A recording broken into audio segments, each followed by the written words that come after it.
नमस्कार मंडळी, मी रूपा. आम्ही आंबोऱ्याला गेलो होतो तेव्हा बघा अर्ध्यामध्ये पाऊस आला आणि तिथे ऊन इतकी होती की खूप जास्त, आणि पाऊस आला तर मस्त त्याच्यामधून वाफा निघत होत्या. आणि आंबोऱ्याला गेल्यानंतर इतकी गर्दी होती ऋषीपंचमीच्या दिवशी की खूप जास्त.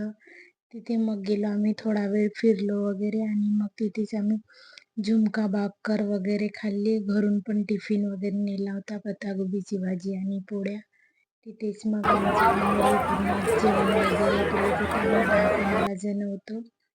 मस्त जेवण वगैरे झाल्याच्या नंतर मग आम्ही ब्रिजकडे वगैरे गेलो. तिथे पण खूप जास्त मस्त मजा वगैरे आली आणि खूप गर्दी होती ऋषीपंचमीच्या दिवशी. तिथे थोडं खरेदी वगैरे केलं, मुलासाठी टॉय वगैरे घेतला आणि मग थोडं इकडे तिकडे फिरलो.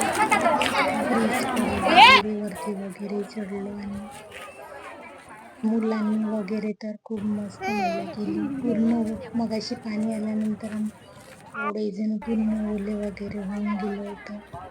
आणि हे बघा याचं ब्रिज आणि ते मंदिर आहे चैतन्येश्वर. तिथे वगैरे नाही गेलो आम्ही, कारण पुष्कळ गर्दी वगैरे होती आणि मुलं पण छोटे छोटे होते. त्याच्या कारणाने आम्ही इकडून बाहेरूनच दर्शन वगैरे घेतलं. कसं वाटत आहे आणि तुम्ही गेले का ते पण नक्की कमेंट करून सांगा, आणि आवडल्यास नक्की लाईक शेअर आणि सबस्क्राईब.